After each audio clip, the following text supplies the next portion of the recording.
ನೋಡಿ, ಕಸ ಎಸೆದ್ಬಿಟ್ಟು ಕಿರಿಕ್ ಮಾಡಿದ್ನಂತೆ. ಯಾರು ಗೊತ್ತಾ? ವಿಧಾನಸೌಧದ ಅಧ್ಯಕ್ಷ ಅಂತ. ಅದನ್ನ ಸ್ವತಃ ಆ ವ್ಯಕ್ತಿಯೇ ಹೇಳ್ಕೊತಾರೆ. ಕ್ಲೀನ್ ಮಾಡಿರೋ ಜಾಗದಲ್ಲಿ ಕಸ ಎಸ್ದಾಗ ಪಾಪ ಪೌರ ಕಾರ್ಮಿಕ ಇಲ್ಲಿ ಎಸಿಬೇಡಿ, ಕ್ಲೀನ್ ಆಗಿದೆ ಅಂತ ಹೇಳಿದ್ರೆ, ನಾನು ಯಾರು ಗೊತ್ತಾ? ವಿಧಾನಸೌಧದ ಅಧ್ಯಕ್ಷ ನಾನು, ಹೀಗಂತ ಹೇಳ್ತಾನಂತೆ. ಪೌರ ಕಾರ್ಮಿಕನ ಜೊತೆಗೆ ಕಿರಿಕ್ ಮಾಡ್ಕೊಂಡವನಿಗೆ ಈಗ ಹುಡುಕಾಟ ನಡೆಸ್ತಾ ಇದ್ದಾರೆ ಪೊಲೀಸರು. ಪೌರ ಕಾರ್ಮಿಕ ನಾಗೇಂದ್ರ ಅವರ ದೂರನ್ನ ಆಧರಿಸಿ FIR ದಾಖಲಾಗಿದೆ. ಹೋಂಡಾ ಆಕ್ಟಿವ್ನಲ್ಲಿ ಬಂದಿದ್ದಂತೆ ಆ ದಂಪತಿಗಳಿಬ್ರು, ಅವ್ರ ವಿರುದ್ಧ ಕಂಪ್ಲೇಂಟ್ ದಾಖಲಾಗಿರೋದು. ಶ್ರೀನಿವಾಸ್ ನಗರದ ಬಳಿ ಕಸ ಸ್ವಚ್ಛಗೊಳಿಸ್ತಾ ಇದ್ರಂತೆ ನಾಗೇಂದ್ರ ಅವರು. ಕಸ ಹಿಡ್ಕೊಂಡು ಆಕ್ಟಿವ್ ಹೋಂಡಾದಲ್ಲಿ ಬಂದಿದ್ರು ಆ ದಂಪತಿಗಳು. ಸ್ವಚ್ಛಗೊಳಿಸಿದ ಜಾಗದಲ್ಲಿ ಕಸ ಬಿಸಾಡಿದ್ದು ಅಲ್ಲದೆ ಆವಾಜ್ ಆಗ್ತಾನಂತೆ ಆತ. ಕೇಳಿದಾಗ, ನಾನು ಯಾರು ಗೊತ್ತಾ? ವಿಧಾನಸೌಧದಲ್ಲಿ ಅಧ್ಯಕ್ಷನಾಗಿದ್ದೀನಿ ನಾನು, ನನ್ನ ಬಗ್ಗೆ ನಿನ್ಗಿನ್ನೂ ಗೊತ್ತಿಲ್ಲ, ಹೀಗಂತ ಆವಾಜ್ ಆಗ್ತಾನಂತೆ ಆ ವ್ಯಕ್ತಿ.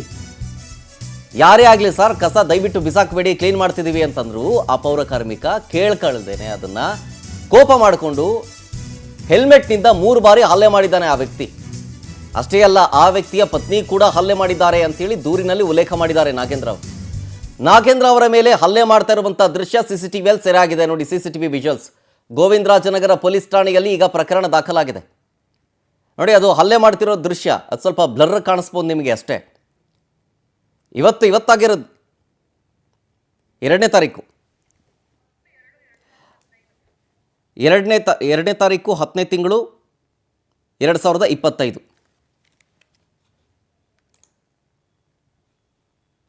ಲಾಸ್ಟ್ ವೀಕ್ ಆಗಿರೋ ಘಟನೆ ಇದು. ಕಸ ಕ್ಲೀನ್ ಮಾಡ್ತಿರ್ತಾರೆ ಪಾಪ ಪೌರ ಕಾರ್ಮಿಕರು. ಆಗ ಕ್ಲೀನ್ ಆಗಿರುವಂಥ ಜಾಗದಲ್ಲಿ ಕಸ ಎಸಿಯಕ್ಕೆ ಬರ್ತಾನೆ ಆತ. ಇಲ್ಲ, ಕಸ ಎಸಿಬೇಡಿ, ಇಲ್ಲಿ ಕ್ಲೀನ್ ಮಾಡಿರೋ ಜಾಗ ಅದು ಅಂತ ಕೇಳ್ತಾರೆ. ಆಬ್ವಿಯಸ್ಲಿ ಕ್ಲೀನ್ ಮಾಡೋರಿಗೆ ಸ್ವಲ್ಪ ಕೋಪ ಬಂದೇ ಬರುತ್ತೆ. ಕ್ಲೀನ್ ಮಾಡಿರೋ ಜಾಗದಲ್ಲಿ ಬಂದು ಎಸಿತಾರಲ್ಲ ಇವರು ಅಂತ ಹೇಳಿದಾಗ, ವಿಧಾನಸೌಧದಲ್ಲಿ ಅಧ್ಯಕ್ಷ ನಾನಾಗಿದ್ದೀನಿ, ಗೊತ್ತಲ್ಲ ನಿನಗೆ, ಹಾಗೆ ಹೀಗೆ ಅಂತ ಹೇಳ್ಬಿಟ್ಟು ಹೆಲ್ಮೆಟ್ ಹಾಕೊಂಡಿದ್ದಾರಲ್ಲ ಆ ವ್ಯಕ್ತಿ, ಆ ಹೆಲ್ಮೆಟಲ್ಲಿ ಹೊಡಿಯೋದು. ಇಂಥವರೆಲ್ಲ ವಿಧಾನಸೌಧದಲ್ಲಿ ಕೆಲಸ ಮಾಡ್ತಿದ್ದಾರಂತೆ. ಇಂಥವ್ರ ನಟ್ಟು ಬೋಲ್ಟು ಟೈಟ್ ಮಾಡಲ್ವಾ? ಈಗ DCM DK ಶಿವಕುಮಾರ್ ಅವರು ನಟ್ಟು ಬೋಲ್ಟು ಟೈಟ್ ಮಾಡೋ ವಿಚಾರ ಭಾರಿ ಸೌಂಡ್ ಆಗ್ತಾ ಇದೆಯಲ್ಲ, ಇಂಥವ್ರು ನಟ್ಟು ಬೋಲ್ಟು ಟೈಟ್ ಆಗಲ್ವಾ?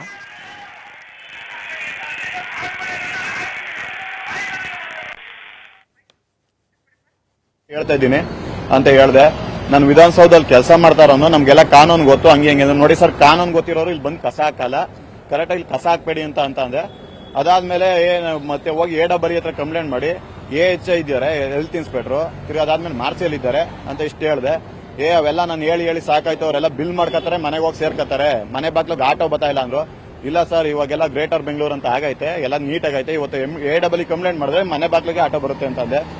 ನೀನ್ ಎಷ್ಟು ಇವೆಲ್ಲ ಮಾತಾಡ್ತಾ ಇದ್ದೀರಾ, ಇಲ್ಲಿ ಬೆಳಿಗ್ಗೆಯಿಂದ ಎಷ್ಟು ಜನ ನಿನ್ಸಿದೀಯಾ ಹೇಳು ಅಂತಂದ್ರು. ಅದಕ್ಕೆ ನಾನು ಯಾರನ್ನು ನಿನ್ಸಕ್ಕಾಗಲ್ಲ ಸರ್, ಯಾರಿಗೂ ಹೇಳಕ್ಕಾಗಲ್ಲ. ನೋಡಿ, ಇಲ್ಲಿರೋ ಕಸ ಮಾತ್ರ ನಾವು ಇದು ಮಾಡಕ್ ಹೋಗ್ಬೇಡ, ಇಲ್ಲಿರೋ ಕಸ ಎಲ್ಲ ನೀನ್ ತಿಂತೀಯ ಅಂತ ಕೇಳಿದ್ರು. ಮೊದಲು ಅವರೇ ಅಂದರು, ಕಸ ತಿಂತೀಯ ಅಂತ ಕೇಳೋದಕ್ಕೆ ನಾವು ಒಂದೇ ಮಾತಂದೆ, ಇಲ್ಲ ಸರ್ ನೀವು ತಿಂದು ತೋರಿಸಿ ನಾನು ತಿಂತೀನಿ ಅಂತ ಅಂದೆ. ಎಷ್ಟೋ ಬೋಳಿ ಮಗನೇ ಮಾತಾಡ್ತಾ ಇರೋದು ಅಂತ ಮೊದಲು ಬೋಯ್ತಾರೆ. ನಾನು ಇದಾದ್ಮೇಲೆ ಪೊಲೀಸ್ಗೆ ಕಂಪ್ಲೇಂಟ್ ಮಾಡ್ತೀನಿ ಅಂತ ಎದುರಿಸಿದ ತಕ್ಷಣ ಹೋಗೋ ಯಾವನ್ ಮಾಡ್ಕತೀಯ ಮಾಡ್ಕೊ ಹೋಗೋ ಹಂಗೆ ಹಿಂಗೆ ಅಂತಾರೆ. ಅದೇ ತಕ್ಷಣಕ್ಕೆ ನಮ್ಮ ಮೇಸ್ತ್ರಿ HP ಶೇಖರ್ಗೆ 9 ಕಾಲಿಗೆ ಫೋನ್ ಮಾಡ್ತೀನಿ, ಅವನಿಗೆ 9:22 9:23 ಫೋನ್ ಮಾಡ್ತೀನಿ. ಸರ್, ಈ ತರ ಆಗೈತೆ, ಈ ತರ ನಮ್ಗೆ ಅಂದ್ಬಿಟ್ಟು ಬೋಳಿ ಮಗನೇ ಹೇಳ್ಕೊಂಡ್ಬಿಟ್ಟು ಸೂಳೆ ಮಗನೇ ಅಂತಾನೆ. ಸೂಳೆ ಮಗನೇ ಇಲ್ಲ ಅಂದ್ಬಿಡಿ ಸರ್, ಪೊಲೀಸ್ ಸ್ಟೇಷನ್ಗೆ ಹೋಗ್ತೀನಿ. ಇದಕ್ಕೆ ಹೆಲ್ಮೆಟ್ ಇಂದ ಬೈಕ್ ಇಂದ ಇಳಿದು ಬಂದು ಹೆಲ್ಮೆಟ್ಗೆ ತಲೆಗೆ ಹೊಡಿತಾರೆ. ತಲೆ ಮೊದಲು ಹೊಟ್ಟೆ ಗುದಿತಾರೆ, ಎಳ್ಬಿಟ್ಟು ಬಂದು ಹೊಟ್ಟೆ ಗುದಿತಾರೆ, ಅದಾದ್ಮೇಲೆ ತಲೆಗೆ ಹೊಡಿತಾನೆ. ಅದೇ ತಕ್ಷಣಕ್ಕೆ ನಾನು ಕಂಪ್ಲೇಂಟ್ ಕೊಡ್ತೀನಿ ಅಂದಕ್ಕೆ ಮಗಳಿಗೆ ಅಲ್ಲೇ ಇದ್ದವಳು ಮಗಳಿಗೆ ಹೇಳ್ತಾರೆ, ನೋಡಮ್ಮ. ನೋಡಿ, ಇದು ಹಲ್ಲೆಗೊಳಗಾದ ಪೌರ ಕಾರ್ಮಿಕರಾದಂಥ ನಾಗೇಂದ್ರ ಅವರ ಮಾತು. ಕಿರಿಕ್ ಮಾಡ್ಕೊಂಡಿದ್ದಾನೆ, ಬೇಕು ಅಂತಾನೆ ಕಿರಿಕ್ ಮಾಡಿರೋದು. ಕ್ಲೀನ್ ಮಾಡಿರೋ ಜಾಗದಲ್ಲಿ ಕಸ ಎಸೆಯೋದು, ಮನೆ ಹತ್ರ ಬರಲ್ಲ ಅಂತ ಶುರುವಾಗಿದೆ. ಗಾಡಿ ವಾಹನ ಬರಲ್ಲ ನಿಮ್ಮದು ಮನೆ ಹತ್ರ ಅಂತ ಹೇಳಿದಾಗ, ಇಲ್ಲ ಸರ್, ಈಗೆಲ್ಲ GB ಆಗಿದೆ, ಅಪ್ಡೇಟ್ ಆಗಿದೆ, ನಿಮ್ಮ ಮನೆ ಮುಂದೆನೇ ಬರುತ್ತೆ ಅಂತ ಕೇಳಲಿಲ್ಲ. ಎಷ್ಟೋ ಮಾತಾಡ್ತೀಯ ಅಂತ ಹೇಳ್ಬಿಟ್ಟು ಕೆಟ್ಟ ಅವಾಚ್ಯ ಶಬ್ದಗಳಲ್ಲಿ ನಿಂದನೆ ಮಾಡಿ ಹೆಲ್ಮೆಟ್ನಲ್ಲಿ ಹಲ್ಲೆ ಮಾಡೋಕ್ಕೆ ಬಂದಿದ್ದಾನೆ. ಈ ವಿಚಾರ ಸಂಬಂಧ ಡೀಟೇಲ್ಸ್ ಕೊಡ್ತಾರೆ ಇನ್ನಷ್ಟು ನಮ್ಮ ಪ್ರತಿನಿಧಿ ವೆಂಕಟೇಶ್ ಲೈವ್ನಲ್ಲಿ. ವೆಂಕಟೇಶ್, ಯಾವಾಗ ಎಷ್ಟೊತ್ತಿಗಾಗಿದ್ದು? ಜೊತೆಗೆ ನಾನು ಹೇಳ್ತಾ ಇದ್ದೆ, ವಿಧಾನಸೌಧದಲ್ಲಿ ಈತ ಕೆಲಸ ಮಾಡೋದು ಅಂತ ಆತನೇ ಹೇಳ್ಕೊಂಡಿದ್ದಾನೆ. ಇಂಥವ್ರ ನಟ್ಟು ಬೋಲ್ಟು ಟೈಟ್ ಮಾಡಲ್ವಾ ಅಂತ? ಶರತ್, ಬೆಂಗಳೂರಿನ ಜೀವನಾಡಿ BMTC ಅಂತ ಕರೆದ್ರೆ ಬೆಂಗಳೂರಿನ ಸ್ವಚ್ಛವಾಗಿಡ್ಬೇಕಂದ್ರೆ ಪೌರ ಕಾರ್ಮಿಕರು ಬಹಳ ಪ್ರಮುಖ ಪಾತ್ರವನ್ನು ವಹಿಸ್ತಾರೆ. 1-2 ದಿನಗಳ ಕಾಲ ಅವರು ಕೆಲಸ ಮಾಡಿಲ್ಲ ಅಂತ ಹೇಳಿದ್ರೆ ಈ ಸಿಲಿಕಾನ್ ಸಿಟಿ ಗಬ್ಬೆದ್ದು ನಾರುವಂತಹ ಪರಿಸ್ಥಿತಿ ಬರುತ್ತೆ ಅನ್ನೋದಕ್ಕೆ ತಾಜಾ ಉದಾಹರಣೆಗಳು ಸಾಕಷ್ಟಿದೆ. ಈಗ ಆಗಿರುವಂತಹ ಒಂದು ಘಟನೆಯನ್ನ ನೋಡೋದಾದ್ರೆ ಇಲ್ಲಿ ಏನು ಗೋವಿಂದರಾಜನಗರ ವಿಧಾನಸಭಾ ಕ್ಷೇತ್ರದಲ್ಲಿರುವಂತಹ ಶ್ರೀನಿವಾಸ ನಗರದ ಬಳಿ ಇರುವಂತಹ ಮಾರುತಿ ಟೆಂಪಲ್ ಬಳಿ ನಾಗೇಂದ್ರ ಅನ್ನೋರು ಕೆಲಸವನ್ನ ಮಾಡ್ತಾ ಇರ್ತಾರೆ ಪೌರ ಕಾರ್ಮಿಕರಾಗಿ. ಕಳೆದ 10 ವರ್ಷಗಳಿಂದ ಕೂಡ ಇವರು ಕೆಲಸ ಮಾಡ್ತಾ ಇರ್ತಾರೆ. ಅವರು 2.5 ವರ್ಷಗಳ ಕಾಲ ಯಾವುದೇ ರೀತಿಯಾದಂತಹ ತೊಂದರೆ ಇಲ್ಲ ಅಂದ್ರೆ ಅವ್ರಿಗೆ ಈಗಾಗಲೇ ಪರ್ಮನೆಂಟ್ ಕೂಡ ಆಗುವಂತ ಸಾಧ್ಯತೆಗಳಿದೆ. ಅದಕ್ಕೂ ಕೂಡ ಲೆಟರ್ ಅನ್ನು ಕೊಟ್ಟಿದ್ದಾರೆ. ಆದ್ರೆ ಈಗ ಆ ಕೆಲಸ ಮಾಡ್ತಾ ಇದ್ದಂತಹ ಸಂದರ್ಭದಲ್ಲಿ ಒಬ್ಬ ತ್ಯಾಗರಾಜ್ ಅನ್ನುವಂತಹ ವ್ಯಕ್ತಿ ಮಗಳ ಜೊತೆ ಬೈಕಲ್ಲಿ ಬರ್ತಾರೆ. ಬಂದಂತವರೇ ಅಲ್ಲಿ ಕಸವನ್ನ ಹಾಕ್ತಾರೆ. ಕಸವನ್ನ ಹಾಕುವಂತಹ ವೇಳೆಯಲ್ಲಿ ಅವ್ರು ಹೇಳ್ತಾರೆ, ಸರ್ ಇಲ್ಲಿ ಕಸವನ್ನ ಹಾಕ್ಬಿಡಿ, ಆಟೋ ಬರುತ್ತೆ ಮನೆಗಳ ಹತ್ರ, ಅಲ್ಲಿ ಹಾಕಿ ಅಲ್ಲಿಂದ ತಗೊಂಡು ಹೋಗ್ತಾರೆ, ನಾವ್ ಇಲ್ಲಿ ಕ್ಲೀನ್ ಮಾಡ್ತಾ ಇರ್ತೀವಿ, ಇಲ್ಲಿ ಯಾವುದೇ ರೀತಿಯಾದಂತಹ ಕಸವನ್ನ ಹಾಕ್ಬಿಡಿ ಸರ್ ಅಂತಾಗ ಅವರು ಹೇಳುವಂತದ್ದು ಏಕವಚನದಲ್ಲಿ ಕೆಟ್ಟ ಪದಗಳಲ್ಲಿ ಆತನನ್ನ ಬೈತಾ, ನೀನ್ ಯಾರು ಇದನ್ನೆಲ್ಲ ಕೇಳಕ್ಕೆ, ನನ್ನ ಬಗ್ಗೆ ನಿನಗೆ ಗೊತ್ತಾ, ನಾನು ವಿಧಾನಸೌಧ ಅಧ್ಯಕ್ಷ ಇದ್ದೇನೆ, ಮನ್ಸು ಮಾಡಿದ್ರೆ ನೀವತ್ತೇ ಕೆಲಸದಿಂದ ತೆಗೆಸಾಕ್ತೀನಿ ಅಂತ ಹೇಳಿ ಅವರಿಗೆ ಧಮಕಿಯನ್ನ ಹಾಕ್ತಾರೆ. ಅವರು ಹೇಳ್ತಾರೆ, ಸರ್ ನೀವ್ ಯಾರೇ ಆಗಿರ್ಲಿ, ನಾವು ಕೆಲಸ ಮಾಡ್ತಾ ಇದೀವಿ, ನಮ್ಗೆ ಅವಕಾಶ ಮಾಡಿಕೊಡಿ, ನೀವೇ ನಮಗೆ ಸಪೋರ್ಟ್ ಮಾಡಿಲ್ಲ ಅಂದ್ರೆ ಮತ್ತೆ ನಿಮ್ಮ ಏರಿಯಾ ಎಲ್ಲ ಗಬ್ಬೆದ್ದು ನಾರುತ್ತೆ ಅಂತ ಹೇಳಿದಾಗ ಅವರು ಏಕಾಏಕಿ ಕೆಳಗಡೆ ಹಿಡಿದು ಅವಾಚ್ಯ ಶಬ್ದಗಳಿಂದ ನಿಂದನೆ ಮಾಡಿ ಹೆಲ್ಮೆಟ್ ನಿಂದ ಹಲ್ಲೆಯನ್ನ ಮಾಡ್ತಾರೆ. ಜೊತೆಗೆ ಅವರ ಮಗಳು ಕೂಡ ಈತನ ವಿರುದ್ಧ ಅವಾಚ್ಯ ಶಬ್ದಗಳಿಂದ ನಿಂದನೆ ಮಾಡ್ತಾರೆ. ಕೈಯಲ್ಲಿ ಆತ ಪೊರಕೆ ಇರುತ್ತೆ, ಅದನ್ನ ಕ್ಲೀನ್ ಮಾಡುವಂತ ಕೆಲಸದಲ್ಲಿ ಆತ ನನ್ನ ಹಲ್ಲೆ ಮಾಡಬೇಡಿ ಅಂತ ಹೇಳಿದಂತ ವೇಳೆಯಲ್ಲಿ ಹಲ್ಲೆಯನ್ನ ಮಾಡಿ ಇವರೇ ಹೋಗಿ ಒಂದು ಪೊಲೀಸ್ ಠಾಣೆಗೆ ದೂರನ್ನ ಕೊಡ್ತಾರೆ. ಆತನ ಕೈಯಲ್ಲಿದ್ದಂತ ಪೊರಕೆಯಿಂದ ನಮ್ಮನ್ನ ಹಲ್ಲೆ ಮಾಡಕ್ ಬಂದ, ಬೈದ ಅಂತ ಹೇಳಿ. ಈ ಎಲ್ಲಾ ಘಟನೆಗಳಾದ ನಂತರ ಅಲ್ಲಿದ್ದಂತಹ ಈ ವಿಚಾರವನ್ನ ಅವರ AW ಮತ್ತೆ ಅವರ ಮೇಸ್ತ್ರಿ ಇರ್ತಾರೆ, ಅವ್ರಿಗೆ ವಿಚಾರವನ್ನ ತಿಳಿಸ್ತಾರೆ. ಆದ್ರೂ ಕೂಡ ಅವರು ಇವರ ಸಪೋರ್ಟ್ಗೆ ನಿಲ್ಲೋದಿಲ್ಲ. ಬದಲಾಗಿ ಇವರ ವಿರುದ್ಧವೇ ಒಂದು FIR ದಾಖಲಾಗುತ್ತೆ. ಅದಾದ ಬಳಿಕ ಒಂದು CCTVಯನ್ನ ತೆಗೆದುಕೊಂಡೋಗಿ ಗೋವಿಂದರಾಜನಗರ ಠಾಣೆಗೆ ತೋರಿಸಿದಂತ ವೇಳೆಯಲ್ಲಿ ಇವರ ವಿರುದ್ಧ ಈಗ FIR ಆಗಿರುವಂತದ್ದು ಏನು ಹಲ್ಲೆ ಮಾಡಿದ್ರು.